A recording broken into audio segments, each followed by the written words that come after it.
I know, right? We're so jam packed in here. I don't know if we'll be able to find a seat. For those of you joining us at home, I tell you this all the time. If you want to come to class, this is the time to come because we got lot of social distancing available.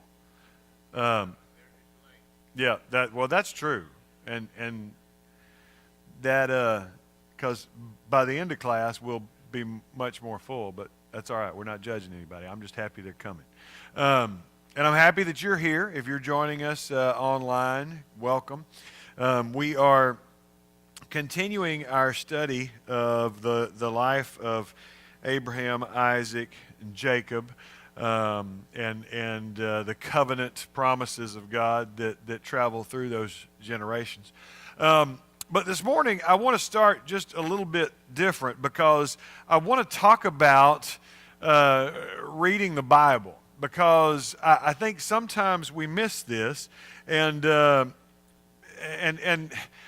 going to start, and it's going to seem pretty self-explanatory. You're going to look at it and go, duh, but I think there's something to be said here that we need to understand. And first of all is that the Bible was not written to me.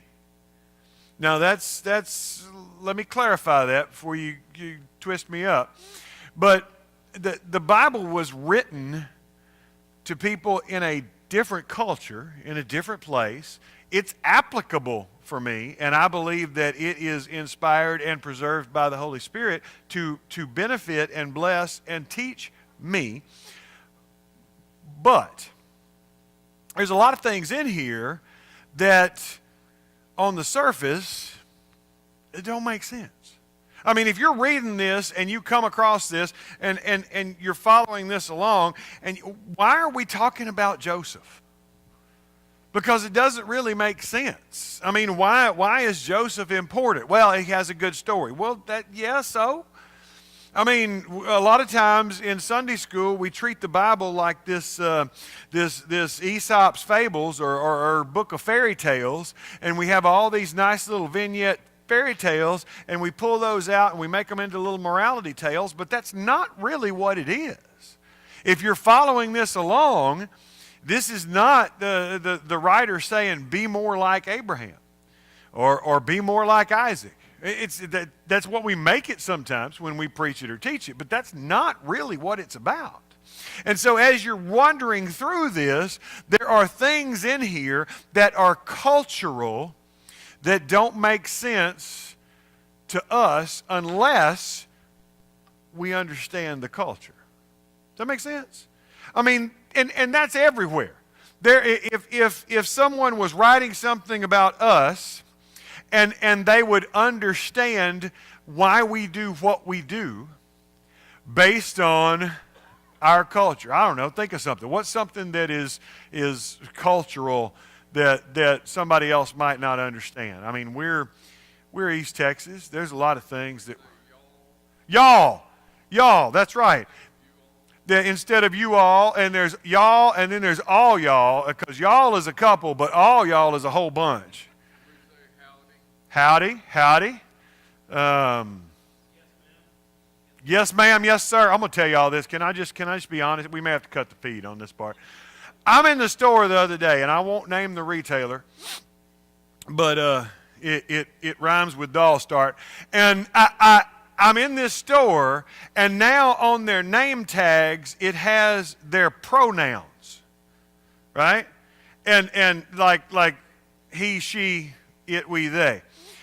And so I'm East Texas boy. I'm raised to be respectful of people. And I'm raised to say yes, sir, no, sir, to everybody. Regardless of age, regardless of that, that's just the way I was raised. You were respectful, and you say those things, and that's how you treat people. I'm doing the self-check, because, we don't have checkers anymore, and I'm doing the self-check, and I have a problem, and so the individual comes over to help me.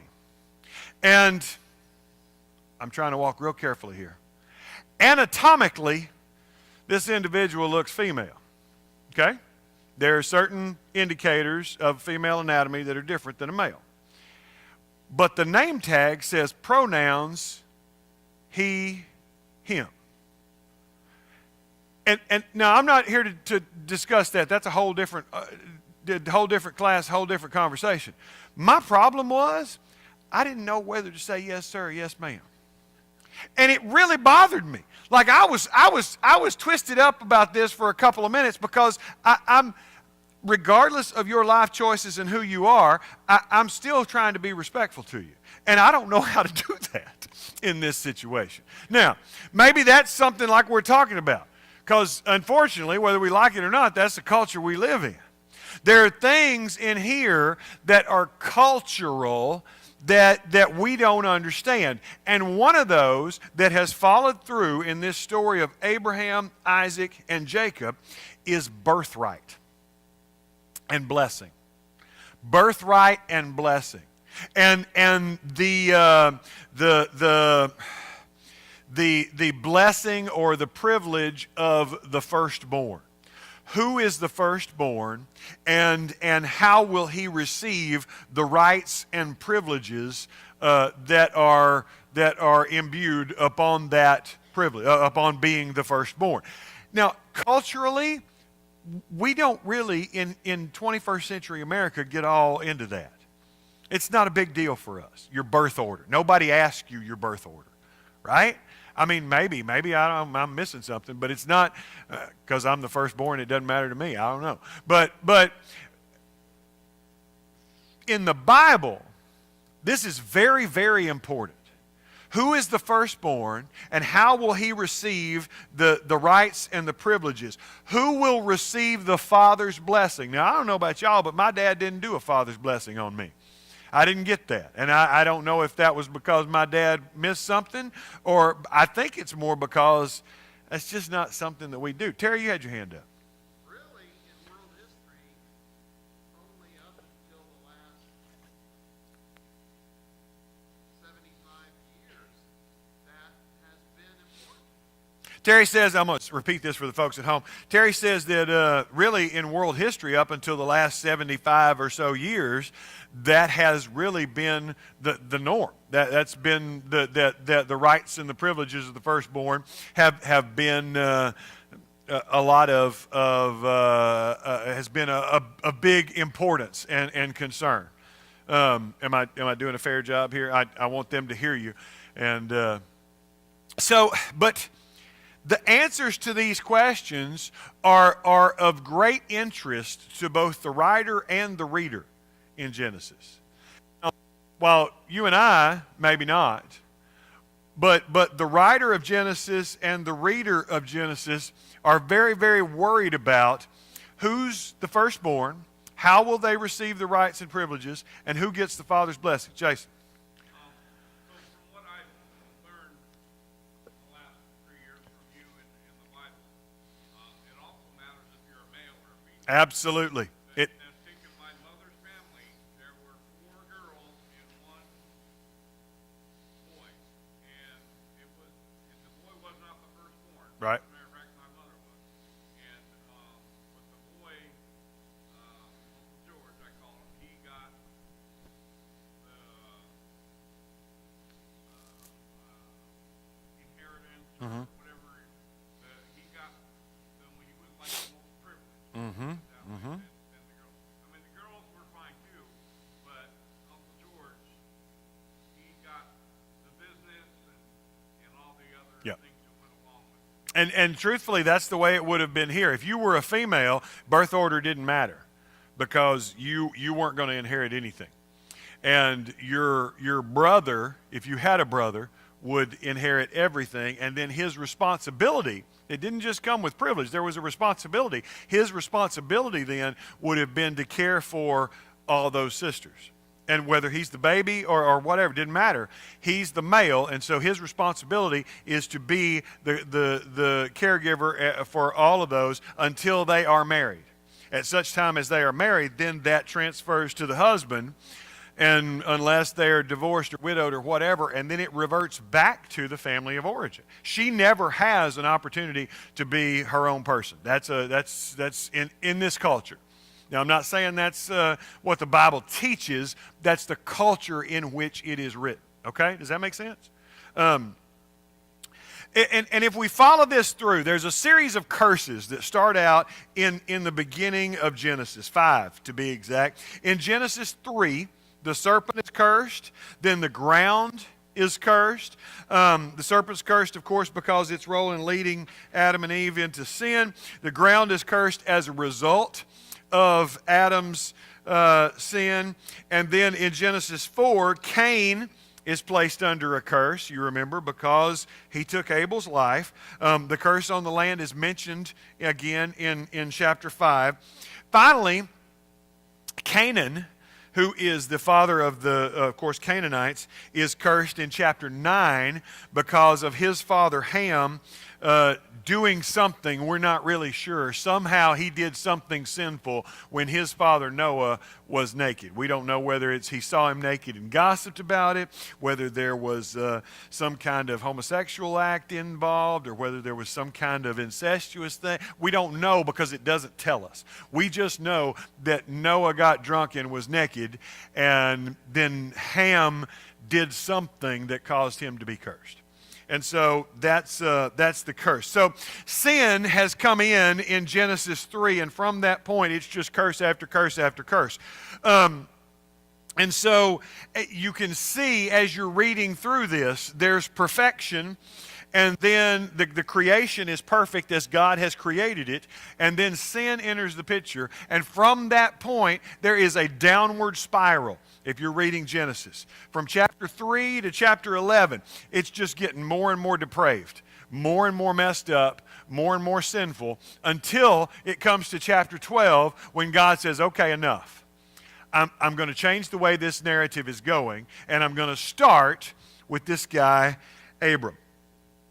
And the Lord pronounces a blessing upon Abram, his family, the peoples of the earth, and 5 times the Lord will use some form of the verb to bless. If chapter 12, I will make you into a great nation, and I will bless you. I will make your name great, and you will be a blessing. I will bless those who bless you, and all peoples on earth will be blessed through you. That's chapter 12, verse 23. The rest of the Bible, then, is the story of this blessing and how this blessing travels generationally. That's why we call this class Covenant. Because the Bible doesn't tell us the story of Abraham, Isaac, and Jacob because they're good people. It doesn't tell us the story of Abraham, Isaac, and Jacob because they are in some way moral and we should try to be more like them. It tells us the story of Abraham, Isaac, and Jacob because of chapter 12. Because God blesses Abram, not through Abram's righteousness, not through anything other than God's choice. God chooses to bless Abram, and from that point on, that blessing travels. You with me so far? The rest of the Bible is really that's the traveling of that blessing. So Sarah has a child, of course. Abram and Sarah Abram and Sarai, both renamed Abraham and Sarah, become parents to Isaac, who in turn will become fathers to twins, Jacob and Esau. We've walked through this. Esau was born first, but he's usually mentioned last, Jacob and Esau, because he sold his birthright to Jacob. That's, again, what we're talking about. And then the father's blessing was again stolen and or swindled, depending on how you look at it. And traditionally, by order of birth, the firstborn received the birthright. And the firstborn would receive a double portion of the father's wealth. So in a family of 2 children, the firstborn would receive 2/3 of the wealth, and the remaining 1/3 would go to the younger son. Now, this is obviously sons. And so this could be a sizable difference in inheritance. That could be a big deal. And so based upon, of course, the father's wealth. And so Esau, the Bible says, despised his birthright. Literally, he gave away all his future wealth because he was hungry. You want to talk about impulse buying. But he gave it all away because he wanted something to eat right then. And so Isaac now, then as he's dying, wants to give his blessing to Esau. He wants to give him something. And so he speaks a blessing upon him. Jacob then sneaks in and receives that verbal blessing intended for Esau. Then, of course, you know that he also swindles his way. He swindles his way into the birthright and the blessing. Then the narrator follows then this doubly blessed son, Jacob, who now has the blessing and the birthright, even though he is not the oldest. And as we follow the story, immediately Jacob starts to be blessed. Wives, handmaids, sons, a daughter, increased flocks and herds. We just see that blessing growing and growing and growing. And so then we get to where we've been with the next generation coming onto the scene, the sons, the 12 sons of Israel. And who is the firstborn? Who is the one that will receive the blessing? Because that's what we're following here, right? Okay, you with me so far? The firstborn is Reuben. Reuben is identified by Jacob in chapter 49, verse 3. You are my firstborn, my might, the first sign of my strength. But even though Reuben is the firstborn, he has disqualified himself from the benefits of being the firstborn. That's back in chapter 35.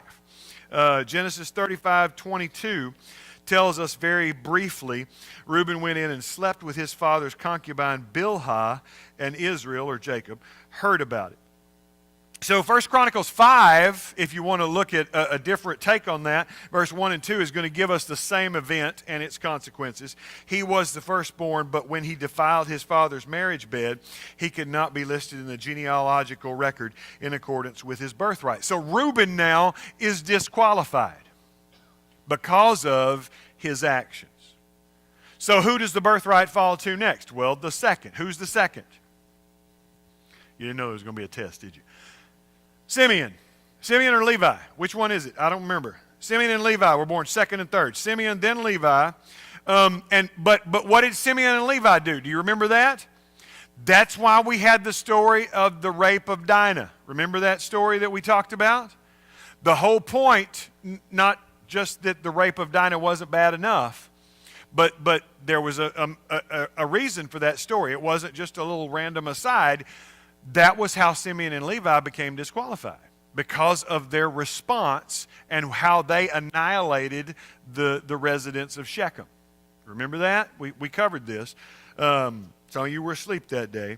Genesis 34, you can go back and check that out.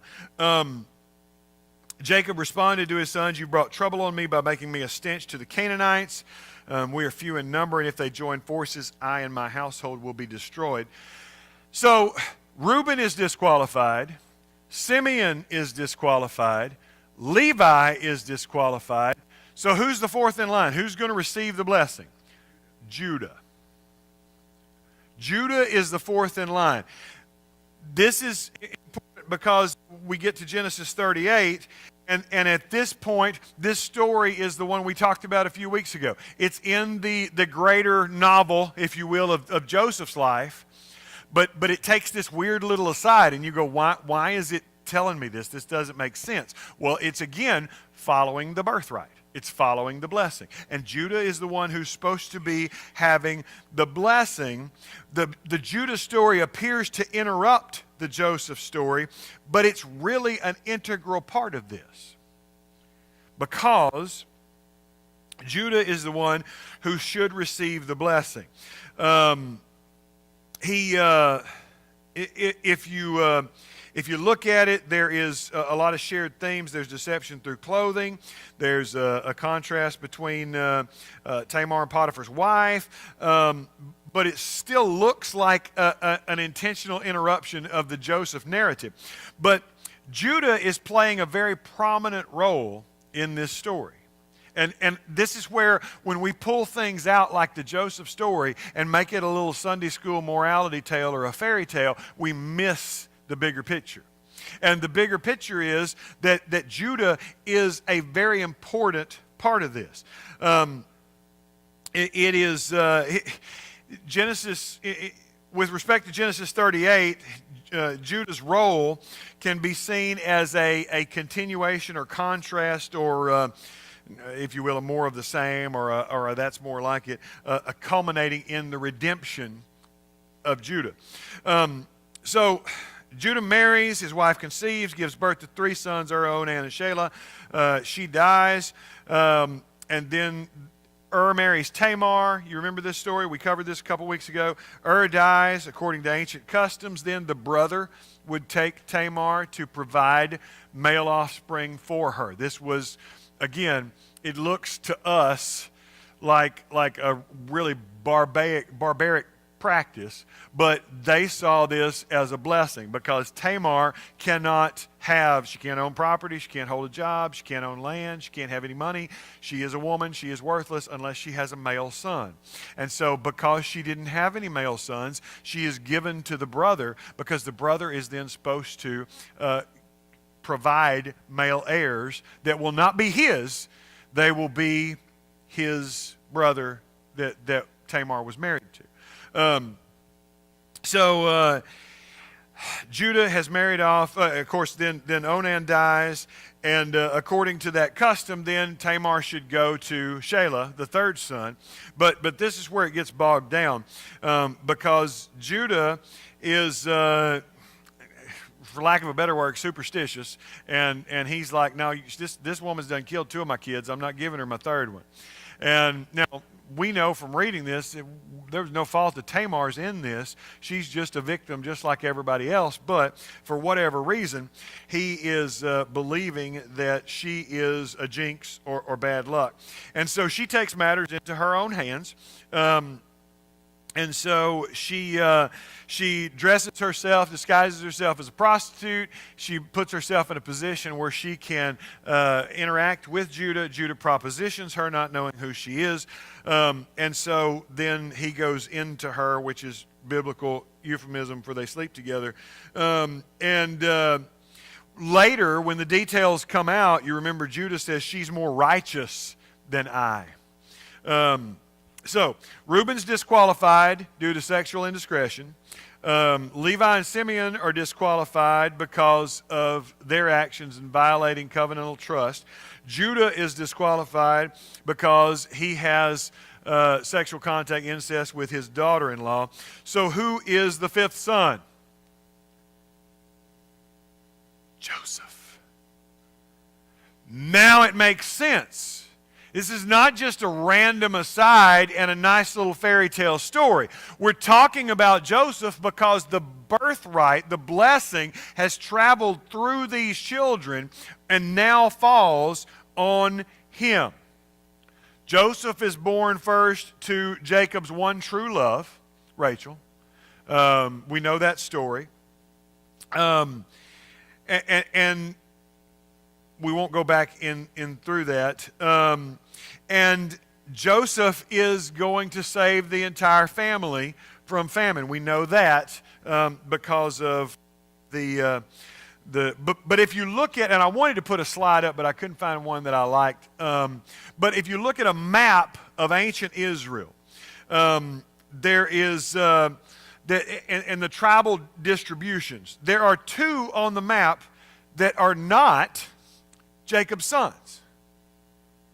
Now, the 12 tribes of Israel, the children of Israel, the 12 sons of Israel. But Ephraim and Manasseh are not sons of Israel. So how'd they get in there? How did they get birthright? How did they get privilege? Well, they are not children of Jacob. They are his grandchildren. They are the sons of Joseph and represent the double portion of wealth that comes through the birthright. All right? Is it making more sense now? I mean, I don't know. Maybe y'all figured this out, and this is epiphany for me that I had along the way. Because at some point I went, oh, now this makes sense. I never could understand why are we just throwing all these stories in here, and how does this go? And my grandmother, who was one of the most godly women I ever met in my life, once asked me as we were sitting talking, she was like, I just don't understand why God chose the Israelites. Well, you go back here, and this is why. It started with this. It's the trail, this blessing, this birthright that follows through here. And again, back to 1 Chronicles 5. He, Reuben, was the firstborn, but when he defiled his father's marriage bed, his rights as firstborn were given to the sons of Joseph, son of Israel, so he could not be listed in the genealogical record in accordance with his birthright. And though Judah was the strongest of his brothers, and a ruler came from him, the rights of the firstborn belonged to Joseph. That's how Chronicles sums all this up.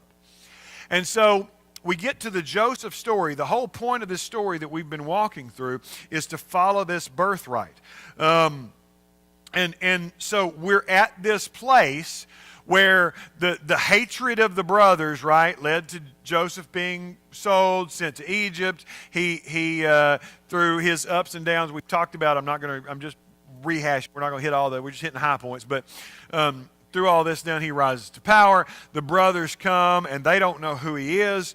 And that's kind of where we left off. The brothers don't know who he is, and he's kind of messing with them and saying, well, you're spies. You're here to scope out the land and figure out where we're unprotected. And they're like, no, we're not. We're not spies. We're just the sons, all the sons of one guy. And there's all of us, but then there's our younger brother who's back home, and then another brother we have that has died.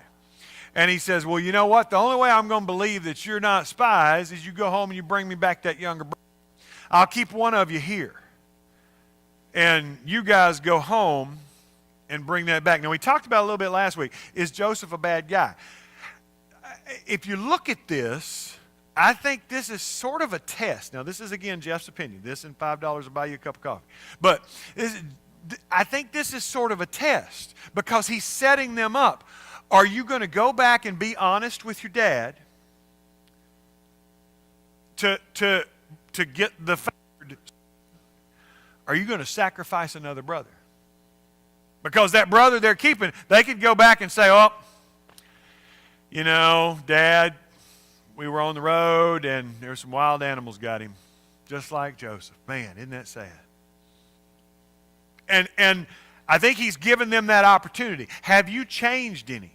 Because he knows he's changed a lot, right?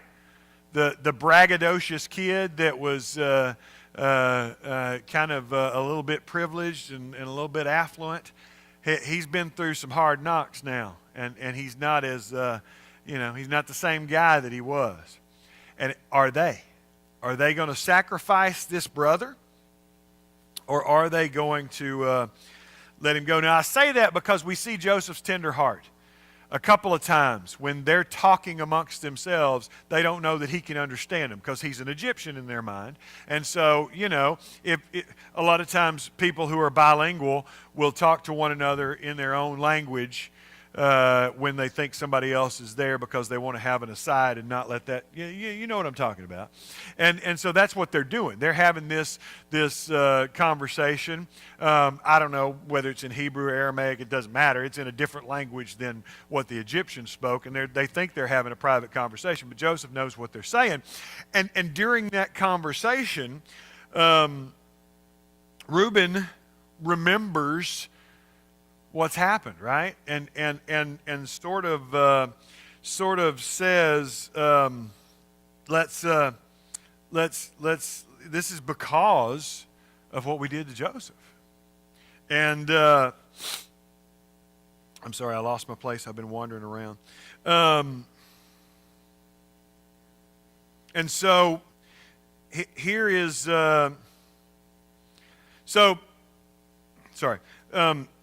Simeon was taken and bound and would not be released on the condition that Benjamin would have to come to Egypt. So the question then is, would the brothers sacrifice another brother, or would they go back and own up and be honest with their father? Would they return to Egypt with Benjamin?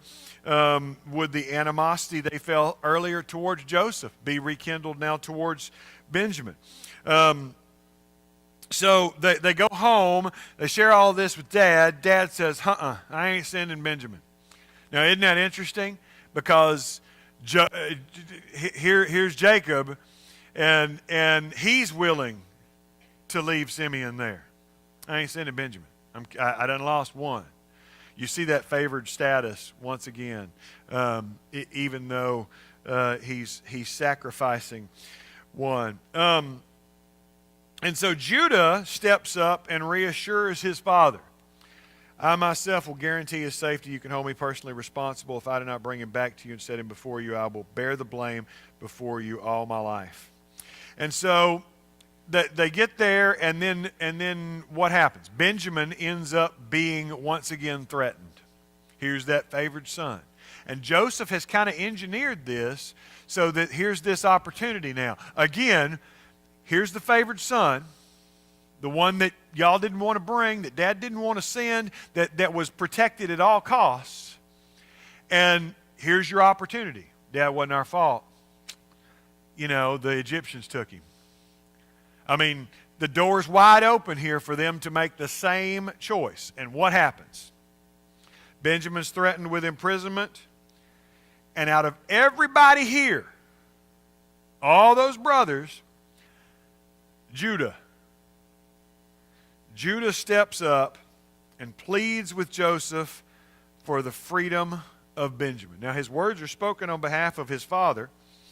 So now, chapter 44, verse 30. So now, if the boy is not with us when I go back to your servant, my father, and if my father, whose life is closely bound up with the boy's life, see that the boy isn't there, he will die. Your servants will bring the gray head of our father down to the grave in sorrow. And Judah's concern for his father is real. We know this because he even offers himself in place of Benjamin. Now then, please let your servant remain here as my Lord's slave in place of the boy, and let the boy return with his brothers. How can I go back to my father if the boy is not with me? No, do not let me see the misery that would come upon my father. So Joseph creates this situation in which the brothers are compelled to show who they really are. Terry. And this comes about partly due to this silver cup left in the sack. Mm-hmm. And silver is emblematic of judgment. Ooh, that's good. See, that's one I missed. Thank you, Terry. Those of you at home, this all comes about. The whole thing of Benjamin is, and you can read this for yourself. We're kind of moving through it, but as you can read, it's because of the silver cup that is in the sack. And Terry points out that silver is emblematic of judgment. Jason. Also, wasn't it also the whole thing started over grain? Yep. They didn't bring the young Benjamin, and they would, if they didn't, they put Simeon in jail, and then they were to go back, and they went back without grain. No, he gave them grain. He gave them grain to go back. He didn't give them everything, and they stayed home until it ran out. Okay, and then they brought. And so I don't know how long it was between them appearing before Joseph the first time and when they came back with Benjamin. But it was long enough that the grain ran out. They didn't come back because they came back because they had to. They didn't have any choice. They were hungry. And so he had sent them back with grain and with their money that they were going to use to pay for the grain. Because remember, they got down the road and somebody went in to feed their donkey or whatever and reached in their sack and there's their money bag. And they're like, oh, this guy's trying to trap us. He's going to say that we stole this or whatever. And they're in their heads. They're just all over, Generally, people who think a certain way think everybody thinks that way. Does that make sense? And I'm not telling y'all any revelations, you know this, but if somebody comes to you and they're gossiping about everybody you know, you pretty much bet money that they're gossiping about you when they're away from you. That's just the way we are. And so that these guys think everybody is as shady and as they are. I mean, they grew up with Jacob, who's like the master of being shady. So, I mean, they didn't really have a choice. They didn't really have a chance here. That's what they grew up with. But anyway, Joseph creates this desperate situation in which the brothers have to show who they really are. Have they changed? One commentator I read, let me see if I can find his name so I'll quote him correctly. Alan Ross believes that the test was a test for jealousy and a test of loyalty. Was the brothers' jealousy of Joseph, Jacob's favored son, still alive in the brothers with respect to Benjamin, Jacob's favorite remaining son? And would the test of loyalty would be passed by showing love both for Benjamin and for Jacob? Would they be loyal to Jacob, or would they take care of their own personal interests? He has to have Benjamin there for the test, for this test to work, because Benjamin is his only whole brother from the same mother, and so. Are they still, is his brother being treated the same way he was? You know? And so when you look at this, it kind of makes sense. Because on the surface, it does look like Joseph's kind of a manipulative bad guy. But really, I think he's trying to test them out and see. Are you guys the same? Have you grown up? Have you matured? Are you still treating Benjamin the same way you treated me? Are you acting the same way? Do you still... And so it's through Judah's speech that the reader is once again reminded of the brothers' guilt. And Judah is the one who intervenes on behalf of Benjamin, and it's his words that save the day. Judah begs to be allowed to become a substitute for Benjamin. Yes, Terry? We have to also remember that God tests us from time to time Ooh. as to whether or not we trust Him. Okay. Terry adds, we have to remember that God tests us from time to time to determine. And I think those tests are a little bit more interesting, because does God really not know? I think those tests are not as much for him as they are for me. You know, when it's not like God going, whoop, wonder what Jeff's going to do here. He knows. I think it's so that whether I pass or fail, I come through on the other side. How am I responding to that? How am I? Am I still pursuing God? Am I still clinging to God? Am I still, I mean, it's not like we hear test and we think scantrons or I do, the standardized tests that we take in school and all that kind of stuff, and the high stakes, all this. That's not what this is. This is more testing in the Bible is more purification, and strengthening and all that. But there is something here. I think he's giving them the opportunity to demonstrate faith, growth, strength, whatever, just like sometimes those tests that God puts us in, those situations, gives us that opportunity. That I can realize that I'm a little stronger than I think I am, or weaker. Julie. That's all right. Imagine if your dad said to you that dad that's my only wife, like that's my only two kids. Yeah. and Joseph thinking, we're getting rid of that special kid. No, that's another one. yeah. Julie points out, for those of you at home, that it's not totally the brother's fault. Can you imagine if your dad, Jacob says in here, no, that's my only two kids. And I've already lost one. I'm not going to lose the other one. He's talking to his other kids.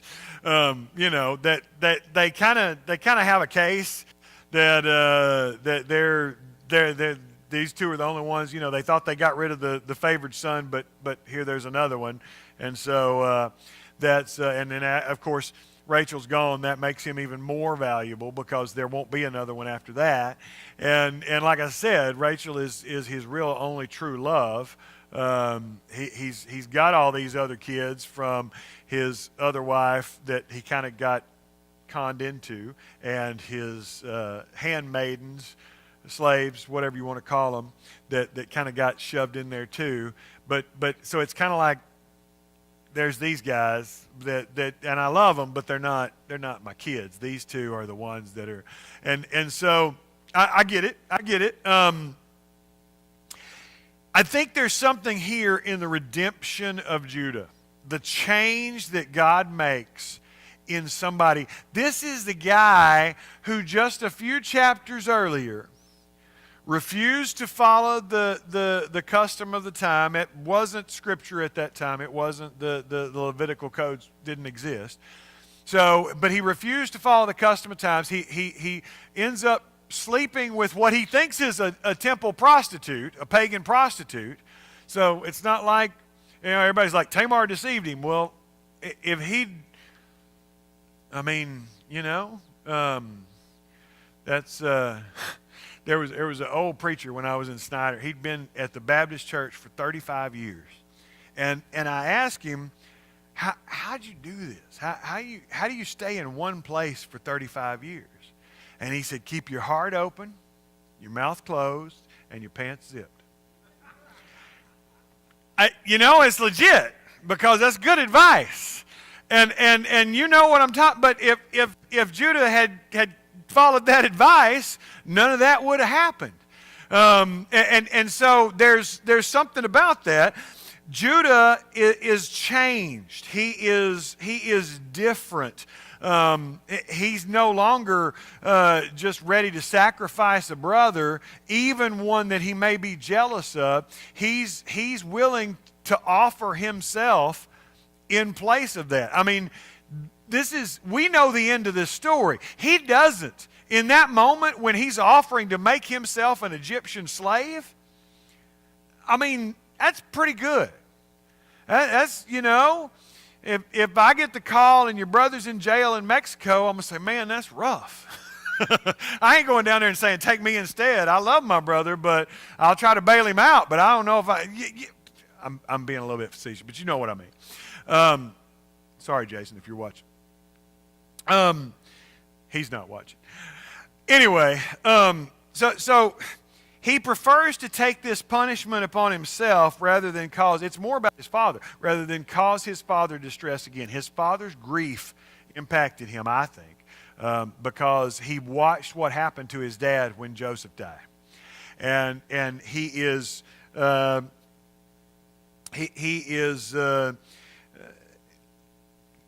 committing himself to this vicarious suffering, that he is going to take the punishment upon himself rather than cause his father distress again.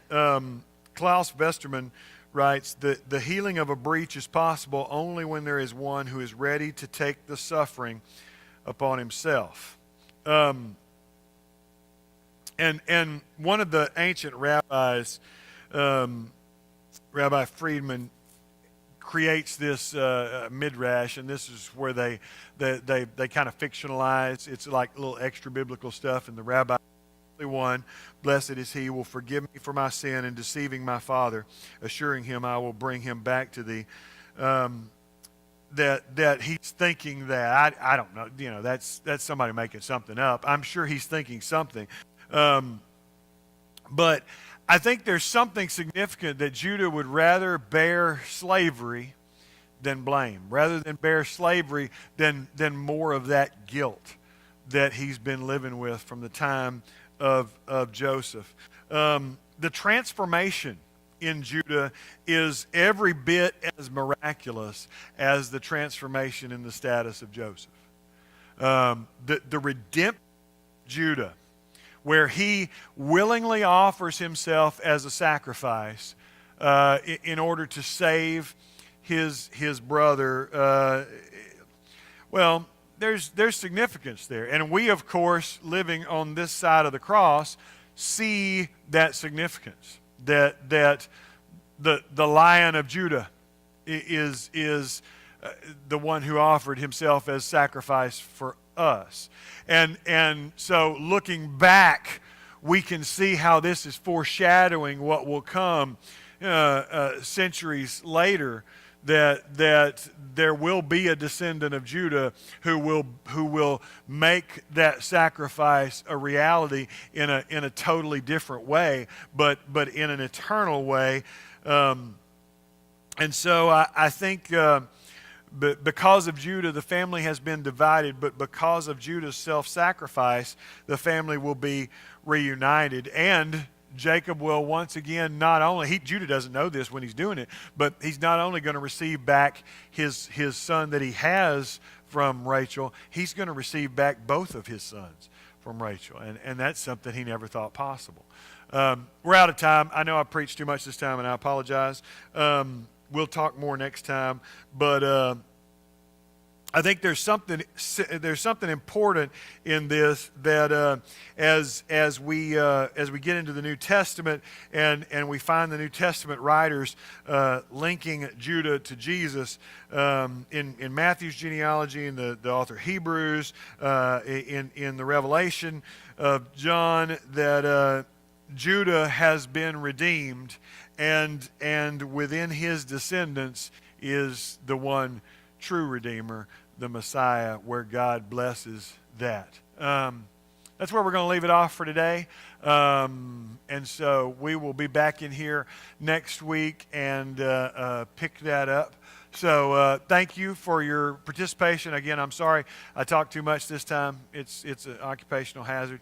You got about 15 minutes to go fellowship, visit, take care of your business, whatever you need to do. We'll be back in here to worship. Hope you'll be back as well. Thank you.